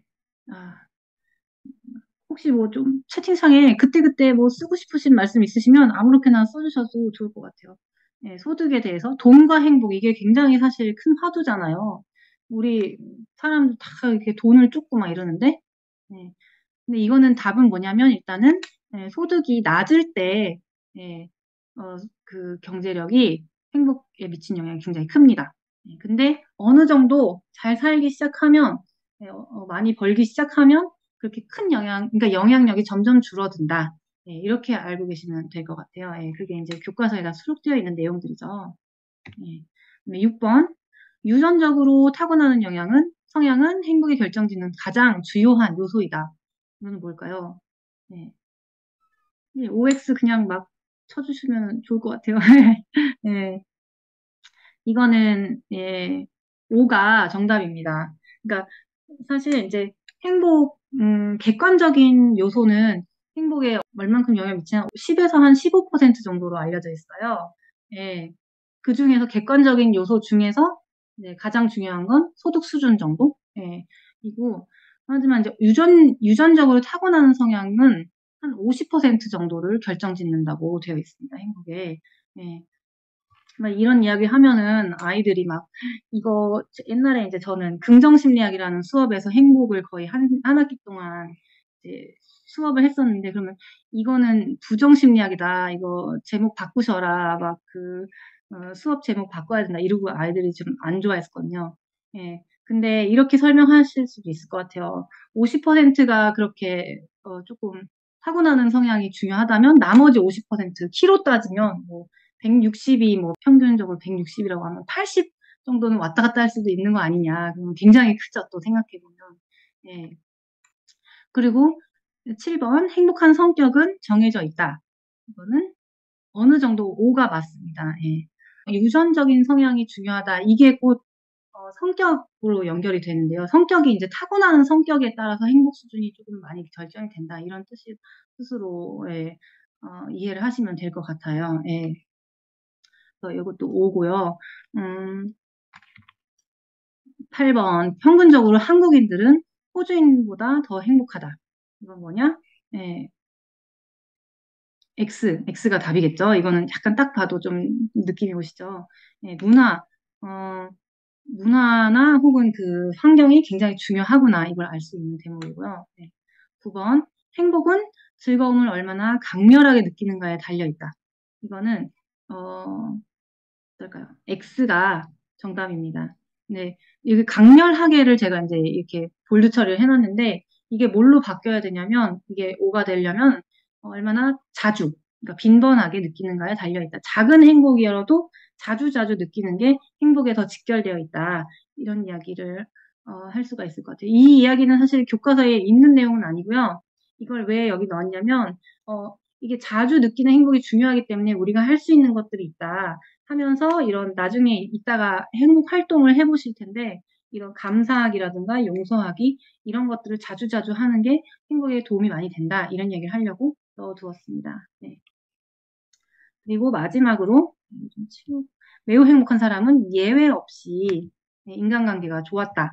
네, 이거는 예외 없이에 또 여전히 이제 볼드 처리가 되어 있잖아요. 근데 보통 어떻게 이거 혹시 예외 없이 O 하신 분들 계신가요? 혹시 O 하신 분 계시면 채팅창에 좀 부탁 좀 드려도 될까요? O라고. 예. 이게 왜냐면 예외 없이라고 하면은 보통은 다 함정이잖아요. 근데 이거는 O가 맞습니다. 예. 매우 행복한 사람들은 예외 없이 인간관계가 좋았습니다. 예. 이거는 왜 이야기를 해놨냐면 가장 중요한 건 행복에 있어서 인간관계가 가장 중요하다. 모든 것을 통틀어 봤을 때, 그러니까 성격이나 이런 거를 다 아울러 봤을 때 최근에 이야기는 인간관계를 굉장히 강조를 하고 있습니다. 그래서 이게 이제 행복 이렇게 OX 퀴즈만 해봐도 이렇게 뭔가 어느 정도 그 커버가 되는 거예요. 수업 내용과 많이 맞닿아 있어서 이런 식으로 수업을 좀 설계하셔도 괜찮을 것 같다. 그래서 지금까지 저희가 이제 OX 퀴즈로 봤던 게 유전과 성격, 유전적으로 굉장히 많이 결정이 된다. 생각 외로. 그다음에 성격은 어떤 성격이 행복에 중요한가, 좋은가, 정서 안정성이 낮고 외향성이 높은 것이 좋다. 이런 이야기 들어있고요. 그다음에 성격 외 심리적 특성들 이 부분도 이제 예, 아이들과 살펴보시면 되고, 근데 행복의 조건에서, 교과서에서 강조하고 싶었던 부분은 사회적 연결이라는 부분이었어요. 그래서 이거는 이제 저희 4단원 처음 시작할 때 이제 명언, 각 단원, 대단원 시작할 때 명언으로 시작을 하잖아요. 4단원에는 제가 아주 유명한 뭐 그런 사람이라기보다는 이 로버트 월딩거라는 80년 넘게 하버드 대학교에서 진행된 어떤 성인 발달 연구의 연구 책임자. 그러니까 이 80년 넘게 진행되었다는 게, 수백 명의 사람들을 80년 넘게 그 사람들의 인생을 다 쫓아다니면서 봤다는 거예요. 그러니까 굉장히 이제 깊이가 있는 연구인데 대규모이고 중요한 연구인데 그 큰 연구의 책임자 로버트 월딩거가 한 말입니다. 예. 좋은 관계가 좋은 삶을 만든다. 이게 결국에는 가장 중요한 거라는 거죠. 행복에 있어서. 예. 그래서 이거를 굉장히 좀 저는 이번에는 많이 강조하고 싶어서 넣었던 게 심리학 이야기에서도 첫 번째로는 이제 소비와 연결지어 생각해보는 연구를 넣어봤습니다. 그래서 타인을 위해 소비하면 더 행복해질까? 라는 질문을 가지고 한 연구인데 이게 뭐냐면 이제 미국에서 다양한 연구를 한 거예요. 보너스를 받은 사람들이 돈을 어떻게 쓰나를 찾아봤더니 다른 사람들을 위해 쓰는 돈은 행복이 증대되는 것과 연관이 있네, 긍정적으로. 그걸 알게 된 거예요. 그래서 실험도 해봤어요. 돈을 얼마 정도 주면서 대학생들한테 너 이 돈 너를 위해 써봐라. 혹은 다른 사람을 위해 쓰고 한 4, 5시까지 연구실로 와라. 한 다음에 행복 수준을 체크해보면 나를 위해 쓴 사람들은 행복 수준에 변화가 없었는데 다른 사람을 위해 쓴 사람들은 돈을 행복 수준이 유의미하게 그러니까 좋아졌다는 거예요. 높아졌다는 거예요. 그래서 이 사람들이 그런 연구를 발표했더니 그러면 그거는 잘 사는 미국의 이야기지라고 해서 이런 비판이 들어와가고 이 사람들이 어떤 연구를 했냐면 전 세계적으로 그런 연구를 해봤어요. 그랬을 때 초록색으로 칠해져 있는 나라들이 어떤 나라들이냐? 네, 타인을 위한 소비가 행복으로 이어진 나라들. 그러니까 빨간색으로 칠해진 나라는 몇 개 없고 굉장히 예외적이죠. 무슨 말이냐면 결국에는 이게 좀 범문화적인 현상이구나. 이걸 알 수가 있는 거예요. 그러니까 돈을 쓸 때에도 우리는 돈은 다 자기 자신 거예요. 되게 이기적인 어떤 그런 거라고 생각을 하는데 실제로 사회에서도 자선 활동이 활발한 사회가 굉장히 행복합니다. 그래서 예, 그런 걸 알 수가 있고요. 두 번째로 제가 강조하려고 이렇게 넣어둔 거는 예, 이 영국 정부의 외로움부가 있다는 그 내용. 예, 이거 굉장히 저도 하면서도 좀 재미있었는데 영국에는 실제로 Ministry of Loneliness라는 게 있대요. 그래서 사람들이 조금 더 활발하게 연결이 될 수 있도록 다양한 정책과 프로젝트들을 하고 있다.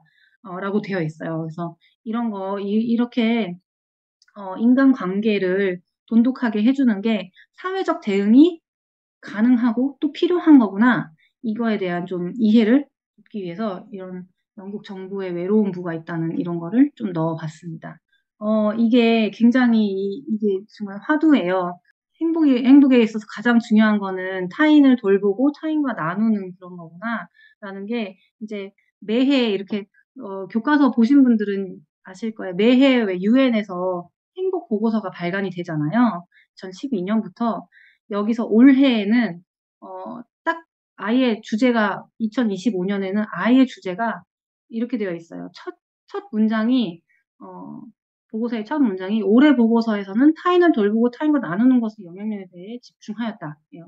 그래갖고 챕터가 이렇게 여러 가지 막 8가지 있는데 다 지금 보시면 뭐 sharing meals with others, 뭐 다 living with others, 다른 사람 connecting with others, supporting others, trusting others, giving to others 해서 이렇게 다른 사람들과 연결되어 있고 서로 지지해주고 믿고 그다음에 자선 좀 이렇게 주고받는 것 굉장히 중요하다라는 점을 강조를 하고 있습니다.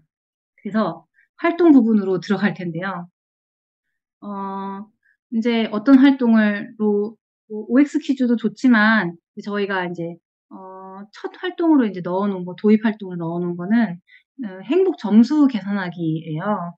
그래서 한번 저희 같이 해보실까요? 저도 이제 지금 해보려고 하는데 일단 1번에서부터 10번까지 서울대학교 행복연구센터에서 개발한 척도거든요. 한번 전혀 그렇지 않다 해서 매우 그렇다로 한번 응답해 보시겠어요? 네. 같이 해보겠습니다. 점수를 이렇게 매기셨다면 산출 방법 보시고 3, 5, 6, 9, 10번의 문항은 역코딩 하라고 되어 있는데요. 3, 5, 6, 9, 10번. 네. 그건 뭐냐면 10에서 자신의 점수를 빼시는 거예요. 그러면 이제 예를 들어서 3번에 나는 7로 했다. 그러면 10에서 7을 빼면 3으로 이제 그 문항은 3점으로 들어가는 거죠. 네. 3, 5, 6,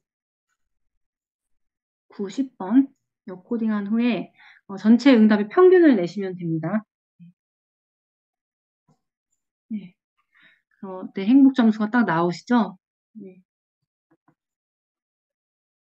그러면 이 행복 점수를 가지고 사실은 이 행복 점수만 딱 나오면 사실 이걸로 뭘 할지 몰라요. 네, 저는 5.7이 나왔는데 뭐 5.7이 뭔가 뭐 높다 낮다 뭐 말이 없잖아요.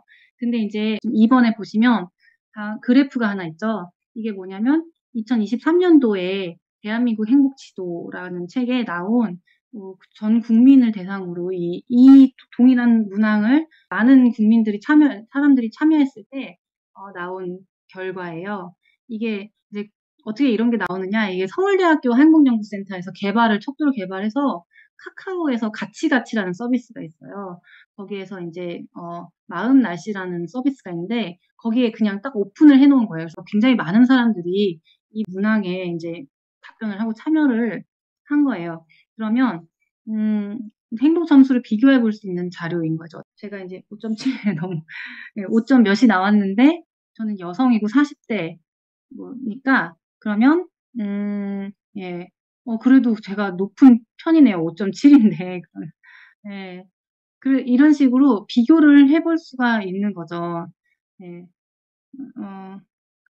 그래서 22년 한 해 동안 이 점수는 22년 한 해 동안 온라인 플랫폼이 이제 카카오토크 같이 플랫폼이에요. 그래서 거기서 안녕지수 조사에 참여한 총 89만 4,751명의 결과, 그러니까 굉장히 큰 결과인 거죠.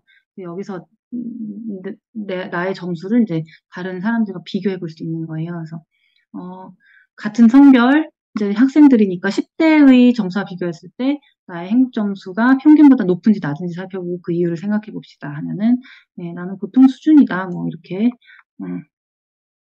해서 선생님들도 한번 내가 왜 낮게 나왔을까 지금 아니면 내가 왜 높게 나왔을까 한번 생각해 보시면 좋을 것 같고요. 그리고 이제 또 한 가지는 뭐냐면 개인에 대해서 생각해 봤다면 그래프를 보고 연령과 성별에 따른 행복 수준의 변화와 특징은 무엇인지 한번 생각해 볼 수가 있는 거죠. 예.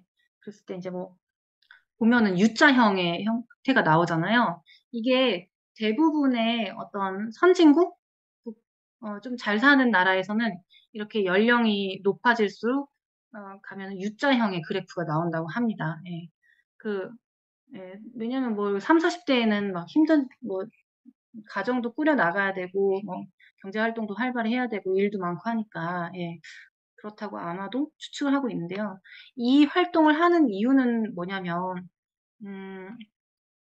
대한민국 행복지도 이 활동을 통해서 이제 첫 번째는 활동의 의도는 이제 이런 측정을 어떻게 하는지 그걸 한번 볼 수 있다는 점이고요.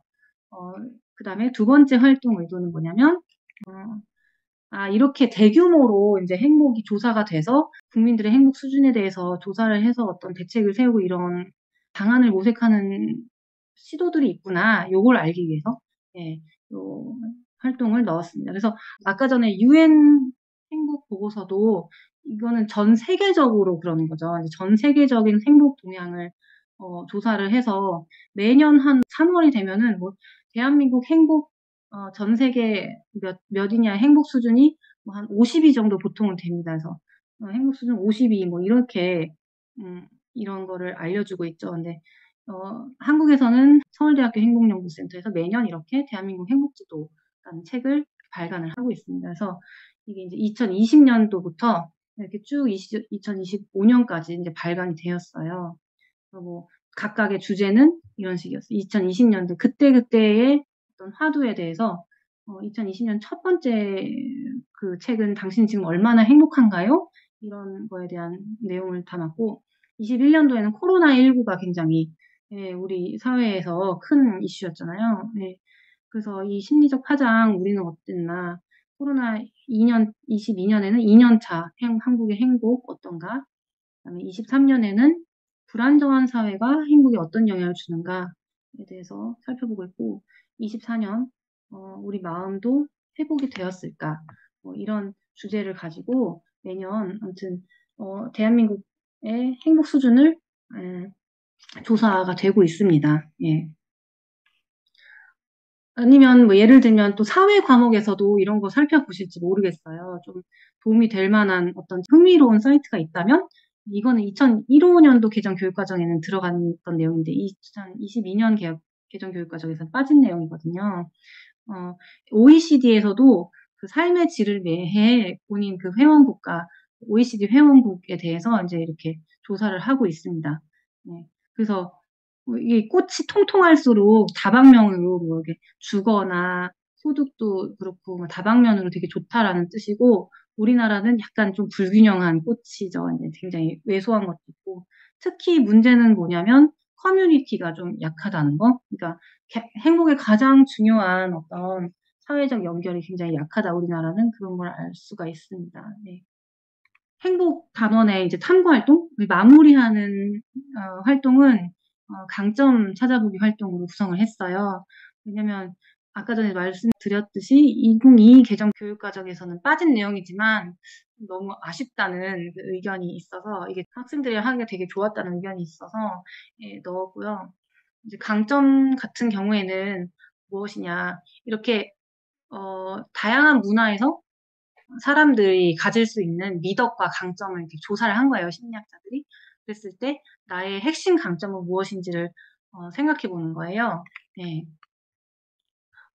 핵심 강점을 찾는 질문을 이제 이 강점들을 잘 살펴보고 예를 들어서 용기라는 미덕을 실행할 수 있는 강점은 후연지위와 용감함, 인내심, 지조, 진실, 정지, 신명, 열정, 열방 이런 것들이 있는데 사실은 이것만 보시면 조금 이게 뭐지? 약간 그러실 수도 있을 것 같아요.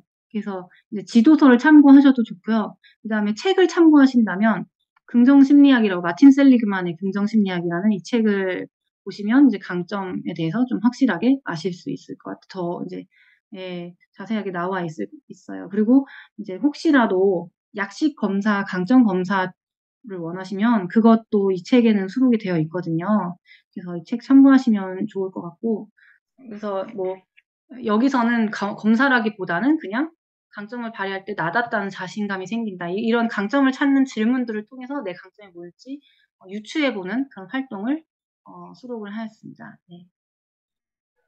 그리고 사실은 이제 강점이 조금 동떨어져 있기 때문에 탐구 활동이 조금 더 본문과 완전히 좀 밀접한 활동으로 구성되어 있는 거는 나와 심리학 부분이에요.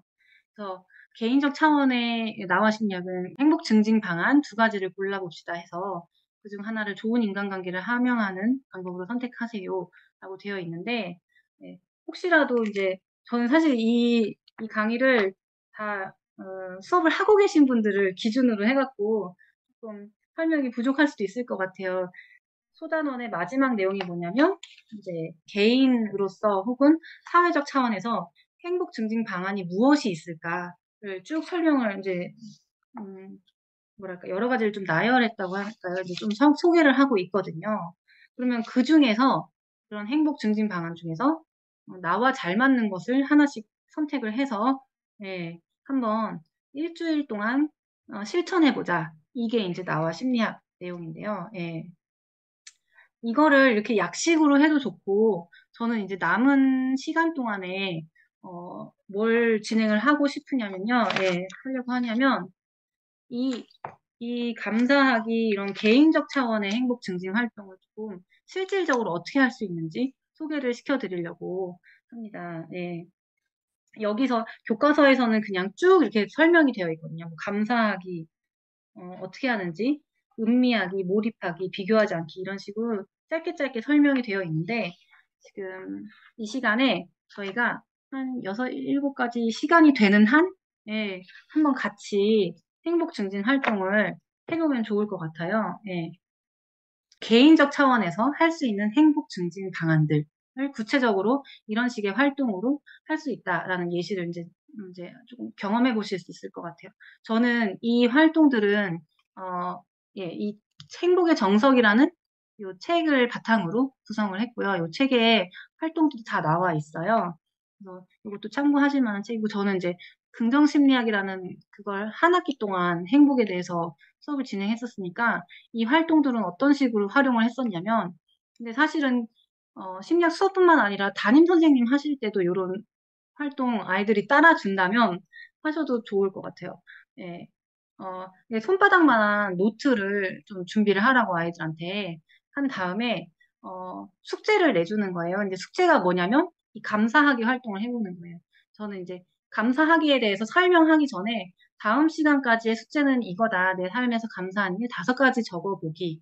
해갖고 행복 노트에다가 적어 오는 거예요. 단 내가 다 숙제 검사를 할 거다, 선생님이. 그렇기 때문에 선생님이 봐도 될 것만 너희가 쓰면 좋겠다. 이걸 조금 미리 알려주시면 조금 뭐 개인적인 그런 문제가, 개인 정보 이런 문제가 좀 덜할 것 같아요. 예. 아이들이 근데도 꽤 자세하게 잘 적더라고요. 그러면 그걸 보면 이 아이들이 요즘 이런 생각을 하고 이렇게 지내는구나가 좀 파악이 돼요. 그래서 담임 선생님 하실 때도 이런 거 해보시면 아이들이 말은 잘 안 하잖아요. 괜찮을 것 같다라는 생각을 저는 이제 했었습니다. 예. 그래서 예, 저희도 한번 지금 감사하기는 좀 반드시 같이 해보면 좋을 것 같아요. 저도 한번 5가지 찾아보겠습니다. 그러니까 사소한 것도 좋고 아무거나 감사한 일 한번 5가지 한번 적어보시면 좋을 것 같아요. 예. 혹시 내 삶에서 감사한 일이 너무 거창하면 그냥 그 하루 동안 감사했던 일? 요것도 괜찮습니다.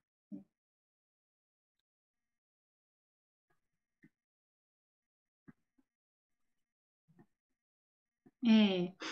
여기 벌써 한 분이 감사하게 공유를 해주셨는데요. 예, 홍수정 선생님. 네, 다른 분들도 혹시 있으시면 뭐 몇 가지라도 공유해 주시면 좋을 것 같아요. 같이 제가 한번 읽어봐 드릴게요. 1번, 공개 수업 학생들이 너무너무 잘해준 거. 네, 공개 수업 하셨었나 봐요. 좀 되게 부담스러운 일인데, 예, 학생들이 잘 따라주셨던 거. 2번, 대한민국 리더가 뽑힌 거. 네, 드디어, 아무튼, 끝이 났다. 네, 그런 거. 그 다음에 3번, 주변 선생님들이 다정다감하다. 같이 일하시는 분들, 네, 너무 좋으신가 봐요.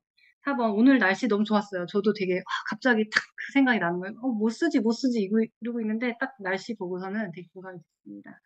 그다음에 5번 층간소음 없는 아파트, 우리 아파트.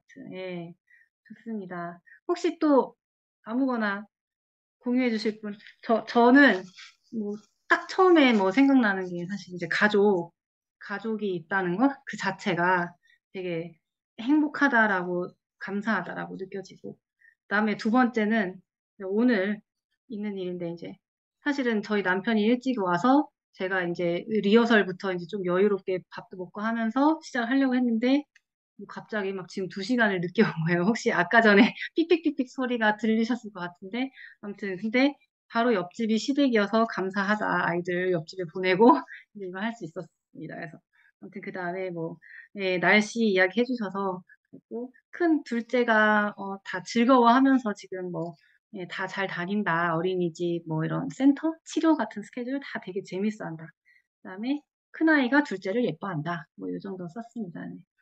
또 여기 예, 많이 이제 공유해 주시고 계시는데 좋은 저녁 바람이 부는 거. 네, 너무너무 좋죠. 이럴 때 딱 산책 나가면 좋은데 만난 저녁을 먹는 것, 딸과 대화를 나누는 것, 빨래가 따뜻하게 마른 것, 상추에서 싹이 난 것. 네, 너무너무 네, 하승희 선생님 너무너무 좋은 아, 아, 그다음에 윤미지 선생님은 갑상선암 수술을 하셨나 봐요. 그래서 5년차 결과가 좋게 나와서 감사.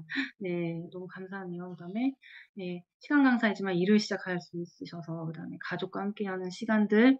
네, 날씨가 너무 좋다. 맛있는 커피. 네, 감사하다. 이런 말씀. 네, 어, 네네. 건강한 것, 그 다음에 뭐 사고 없이 하루 끝난 것, 내가 갈 수 있는 수업이 있다는 것, 네. 그 다음에 뭐 지칠 때 기댈 친구가 있는 것, 이렇게 행복을 다시 돌려볼 수 있는 좋은 연수를 들을 수 있는 것. 아이고, 감사합니다. 네. 들어주셔서 제가 감사하네요. 어, 네, 여러 가지 이제 다 읽어보기에는 또 시간이 부족할 것 같아서 공유해 주셨는데, 정말 이렇게 같이 나누면 이게 마음이 되게 따뜻해지더라고요. 사실 저도 많이 막 하지는 못하는데, 이런 거를 지금 기회 삼아 저도 한번 해봤습니다, 같이. 예.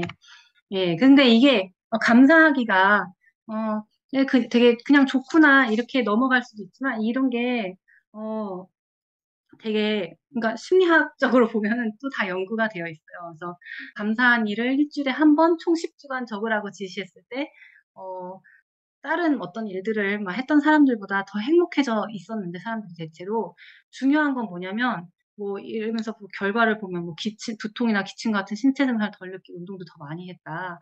뭐 이런 것도 있고 근신경계 질환을 극심한 통증을 겪는 환자들에게도 이 감사학이라는 게 통증 완화시키는 데 도움이 됐다. 이런 연구 결과도 있는데요. 재밌는 거는 시간이 지나도 이 감사하기의 효과가 그러니까 이걸 하다가 말아도 지속이 된다는 거예요. 예를 들면 이제 이 르브메르스키는 아까 그 사람은 뭐 하루 일주일에 한 번 감사한 일 5가지 적어라 이거였잖아요. 근데 감사 편지 쓰기도 굉장히 좋은 방법이에요. 그래서 8주간 일주일에 한 번 15분 정도만 할애해서 감사 편지를 쓰게 했더니 이게 보면은 9개월이 지나도 이 행복의 효과가 지속이 되었다. 이런 연구 결과가 있어요. 예. 그래서 이게 진짜 후학행이죠. 예. 아까 전에 제가 했던 그 OX 퀴즈 중에 강렬한 행복이 중요한 게 절대 아니다. 강렬한 거 뒤에는 항상 예를 들면 제가 로또를 맞았으면 치킨이 그만큼 맛이가 없어져요. 제가 이렇다는 연구 결과가 있거든요. 막 로또를 맞고 난 다음에는 내가 정말 일주일 전에는 너무너무 치킨 먹는 걸 좋아했었는데 아이들 입장에서는 또 치킨 많이 좋아하잖아요. 근데 그게 맛이 없어진다는 연구 결과가 있어요. 그만큼. 예. 그러니까 강렬한 행복은 많이 이렇게 희석이 되고 그만큼 자주 있지도 않고 좀 부작용도 조금 있고 한데 예, 자주자주 이렇게 소확행은 예. 그리고 또 예, 이런 감사는 굉장히 강력한 힘을 갖는다고 행복을 함양하는 힘을 갖는다고 알려져 있습니다. 네. 맞아요. 시간이 조금 빨리 진행을 해야겠네요. 늘 마음은 있었지만 제대로 표현하지 못했던 사람을 떠올려보고 그 사람에게 편지 써보기. 어떠한 점이 감사한지 자세히 적으시고. 이런 게 이제 숙제로 나가는 거죠. 그 시간에 할 수도 있지만, 예.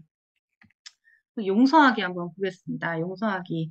이게 이제 넬슨 만델라라고 다들 아시죠? 근데 이분이 이제 그 흑인 인권 그거에 대해서 그 운동을 하다가 잡혀 들어가셔가지고 감옥에 잡혀 들어가셔서 27년을 구별하고 나오셨다고 해요. 근데 감옥을 나오면서 이런 말씀을 하셨다고 합니다. 얼마나 억울하시겠어요. 좋은 일 하다가 나쁜 일 하나도 안 했는데 정치범으로 몰려서 27년 상상도 할 수 없는 그런 긴 시간을 감옥에서 보냈는데 감옥문을 나서면서 나를 가둔 이들을 계속 미워한다면 난 아직도 감옥에 갇혀 있는 것과 마찬가지라는 사실을 깨달았습니다라고 말씀하셨다고 합니다. 그래서 이분이 감옥에서 나온 다음에는 처음으로 흑인 대통령이 되셨잖아요. 남아프리카 공화국에. 근데 이제 이 용서하기는 아이들이 그렇게 좋아하진 않더라고요. 예. 제가 해보니까. 그래서 그냥 이렇게 누군가를 진심으로 용서하기 활동이에요. 상대방을 위해서가 아니라 자신을 위해서 해보자. 이렇게 좀 회유를 하면서 했던 기억이 있고, 그리고 1번 나를 화나게 하는 사람을 떠올려 보세요. 근데 너무너무 나한테 정말 너무 큰 상처를 준 사람보다는 그 힘들면 그러지 말고 그냥 가볍게 해보자. 그냥 어제 뭐 룸메이트랑 투닥투닥 했다든지 뭐, 예를 들어서 뭐, 저는 뭐 남편? 뭐 이렇게 한다든지, 막, 이렇게 너무 이렇게 그 심각하지 않게 한번 해보자라고 하면서, 예, 떠올려 보고, 선생님들도 한번 함께 해보시겠어요, 지금? 예, 빨리 한번 진행해 보겠습니다. 나를 화나게 하는 사람. 예. 그 다음에 2번. 그 사람을 진정으로 이해하려고 노력해 보세요. 예. 아, 그래, 뭐, 너도, 뭐, 힘들겠지. 뭐, 그렇게 한번, 예, 어, 뭐, 돈 버느라 힘들고, 다 힘들지. 이렇게 생각할 수 있죠. 예, 그 다음에 3번. 그 사람에 대해 알고 싶은 것이 무엇인지 생각해 보세요. 예, 그러면 뭐, 저는 이제 아이들한테 얘기할 때는 자꾸 장난으로, 예, 뭐, 이렇게, 알고 싶지 않다. 뭐, 이러고 했는데, 남편 이야기하면서, 예, 그냥 이런 식으로 좀 재미있게 해주시면은, 좋을 것 같아요. 그러면서 이제 숙제로 이것도 내는 거죠. 관계 개선에 도움이 되는 말을 해야 한다면 어떤 말을 하고 싶은가요? 그래서 그래 우리 둘 다 힘들지 우리 힘내자 뭐 이런 식으로. 예, 그래서 억지로라도 한번 이걸 해보자 이렇게 해보실 수 있을 것 같아요. 그다음에 음미하기 활동은 이 음미하기는 뭐냐? 그 현재 여기에 설명이 나와 있죠. 현재 나에게 기쁨이나 즐거움을 주는 요소에 집중하기. 그래서 그 순간에 이렇게 딱 몰입하는 그런 거를 음미하기라고 하는데요. 예를 들면 이런 것이죠. 이제 그 순간의 예쁜 풍경이라든가 반려견이나 반려묘가 있으시면 네, 순간이 네, 아무튼 이렇게 이 아이들과 함께하는 시간, 예쁜 날씨, 아까 전에 날씨, 오늘 청명한 날씨 많이 말씀해 주셨는데 감사하기 위해서 그 순간에 굉장히 집중하는 거예요. 딱 그걸 만끽하는 거죠. 요것도 이제 숙제로 내줄 수 있는 거예요. 주변을 둘러보고 내가 늘 당연하게 여겨왔던 거 3가지 적어보고 하던 일을 멈추고 이런 거에 주의를 기울여 보세요. 이런 걸 숙제로 내줄 수 있는 거죠. 어. 그다음에 이제 명상. 이건 제가 꼭 설명을 드리고 싶은데 명상이라는 게 사실 종교적이라고 좀 느껴지실 수도 있을 것 같아요. 근데 이게 굉장히 메인스트림입니다, 사실은. 그러니까 미국 심리학에서는 굉장히 많이 연구가 되어 있고 정신 보건의학 이쪽에서 그러니까 많이 실제로 이제 개선을 하기 위한 우울증이나 이런 거 개선하기 위한 방법으로 쓰이고 있는데요. 예. 예를 들면 이런 실험을 해본 거예요. 무작위로 사람들을 뽑아서 8주 동안 명상 훈련을 받게 했더니 그 결과 행복해지고 걱정도 줄었대요, 안 한 사람보다. 근데 재밌는 건 뭐냐면 뇌의 활동도 변화가 됩니다. 예를 들어서 그 좌측 전두엽 피질이 되게 활발해지는데 이게 행복한 사람들의 특징이래요.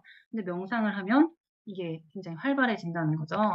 네. 그래서 이렇게 한 1분 동안 아이들과 이런 식으로 좀 명상을 해보실 수도 있을 것 같고요. 예. 그다음에 친절 베풀기 이거 아이들이 굉장히 좋아하던 그건데 활동인데 이건 나중에 그냥 읽어보시면 되니까 어떤 활동했냐면 이것도 숙제로 내주는 거예요.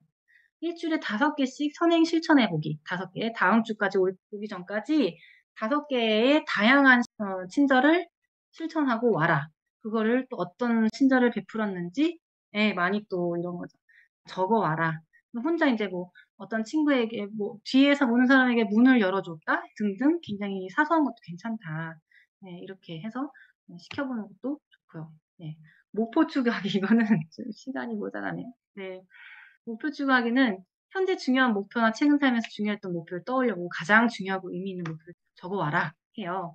그다음에 다음 시간에 이걸 다 적어오면 이게 사실은 자기계발 이런 쪽에서는 스마트한 목표를 세우라고 막 이야기를 합니다. 그래서 그 스마트한 목표가 뭐냐, 경영학 이런 쪽 있잖아요.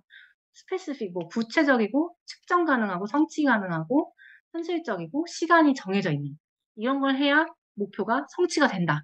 이렇게 이야기를 하는데 저희 긍정심리학에서는 나를 더 행복하게 하는 목표가 뭘까? 어떤 목표일까 하면은 내적 동기로부터 우러나온 목표인가? 예를 들어 학생들이 지금 어떤 대학을 목표로 하고 있으면 그 내적 동기로부터 나왔을까? 그다음에 본질적인 그게 수단이 아닌 그 자체로 가치 있는 목표인가? 그다음에 회피가 아닌 도전을 위한 이거는 뭐냐면 내가 망하는 것을 피하기 위해서 부정적인 것을 피하기 위한 목표가 아니라 나는 예를 들면 수학 시험을 볼 때 나는 이 성적이 망하지 않을 거야 이게 아니라 좋은 성적을 거둬서 나는 내가 원하는 대학에 가야지 이런 목표를 갖는 게 행복하다. 그리고 마지막으로 구체적인이라는 목표 이런 특징이 있습니다. 행복한 목표는 그러면 숙제는 뭐냐? 앞에 적은 목표를 보고 각각의 목표가 정말 본질적인 것인지 이 4가지 이 행복한 목표에 부합하는지를 한번 보고 충족시키고 있는지 보고 좀 바꿔봐라. 이거에 부합하게. 예, 이런 활동을 할 수 있을 것 같아요. 예. 마지막입니다. 그러면 이렇게 해서 뭐가 제일 중요한가 했을 때 인간관계가 가장 중요하다. 이분이 이제 지금 명언의 그 당사자이신데요. 이분의 테드 연설 꼭 추천을 드립니다. 제가 꼭 보려고 했는데 지금 시간이 오버돼갖고 한 3분 정도 끝에 3분, 10분부터 이 영상을 보려고 했었거든요. 근데 지금 못 보고 너무 아쉽네요. 한번 꼭 봐주시고요. 이분이 그래요. 우리가 사는 동안 무엇이 우리를 건강하고 행복하게 만들까? 85년의 연구, 지금 85년 정도 됐거든요. 결과는 무엇이냐? 좋은 관계가 좋은 행복을 만든다. 그러면서 다른 이제 은퇴한 이 같은 연구의 연구 책임자였는데 은퇴한 이 조지 베일런트라는 이 정신과 의사분은 하버드 대학교 그 연구를 이렇게 집대성한 책에 연구의 결과를 이제 딱 요약해 놓은 책에 이렇게 써놓으셨어요. 그랜트 연구는 행복한 삶을 떠받드는 기준이 2개 있음을 발견한다. 하나는 사랑이라는 기준이고 다른 하나는 사랑을 밀어내지 않는 대응 방식을 찾아내는 것이다. 라고 딱 그냥 갖고 온 거거든요. 정신과 의사분께서 쓰신 말씀입니다. 80년 동안 사람들의 삶을 추적해 본 결과 이렇더라. 그러면서 예, 이것도 저는 굉장히 인상 깊었어요. 우리가 한 80년 넘게 60 몇 억, 70억을 쓴 이 그랜트 스터디가 딱 말하는 건 5가지, 5단어이다. Happiness is love. 그다음에 full stop. 그냥 끝. 행복은 사랑이다. 끝. 이렇게까지 말씀을 표현을 하셨어요. 그래서 네. 제가 강조하고 싶었던 부분은 네, 그거고 요즘 행복 연구에서 강조되고 있는 부분도 마찬가지입니다. 행복의 가장 중요한 건 인간관계다. 네. 그래서 네, 연수 마치겠습니다. 예, 도움이 좀 되셨으면 좋을 것 같아요. 예. 고생 많으셨습니다.